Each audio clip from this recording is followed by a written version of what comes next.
Bonjour ou bonsoir à tous, suivant l'heure à laquelle vous regarderez cette vidéo, c'est votre présentateur de l'émission Chronique Paranormale, John Sinclair. Aujourd'hui dans cet épisode 49, l'équipe Elistar et moi-même avons décidé de s'intéresser de près à l'étrange destin croisé des présidents américains Lincoln et Kennedy. Les premières étranges comparaisons commencent au moment de leurs élections respectives au Congrès. Abraham Lincoln y fut élu en 1846, John Fitzgerald Kennedy quant à lui fut élu au Congrès en 1946. Lors des élections présidentielles, Lincoln fut nommé président des États-Unis en 1860. Kennedy fut également élu président des États-Unis en 1960. Mais la similitude lors des élections à la présidence entre les deux hommes ne s'arrête pas là. En effet, l'adversaire sortant d'Abraham Lincoln, Stephen Douglas, est né en 1813. Celui de John Fitzgerald Kennedy, qui n'est autre que Richard Nixon, connu aussi pour le scandale de l'affaire du Watergate en 1973, est né en 1913.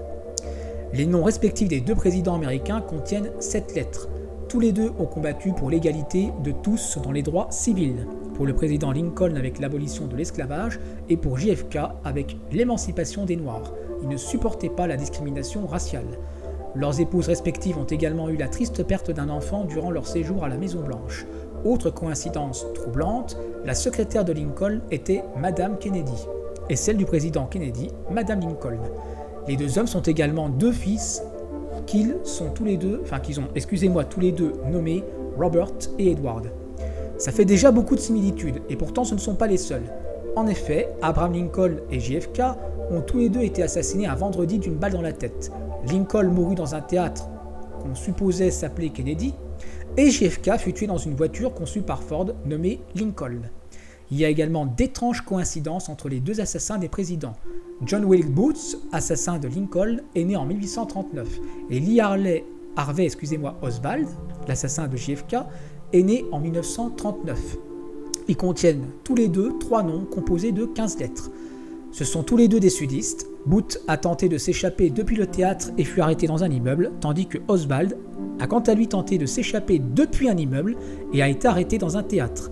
Tous les deux furent assassinés avant même le début de leur procès.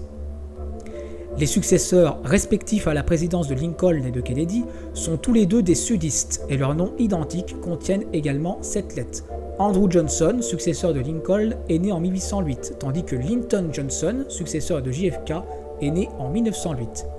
Enfin, la dernière similitude entre Lincoln et Kennedy a été relevée une semaine avant leur décès. Abraham Lincoln était en vacances à Monroe, dans l'état du Maryland, tandis que JFK était, quant à lui on suppose, après je n'ai pas vérifié si l'information était exacte, en vacances avec Marilyn Monroe avant son assassinat. Deux grands noms de l'histoire américaine, deux présidents militants pour l'égalité de tous, deux destins hors normes et tragiques. Encore aujourd'hui, les plus grands historiens du monde ne parviennent pas à expliquer le destin croisé de ces deux hommes. C'était votre présentateur de l'émission Chronique Paranormale, John Sinclair. À très bientôt.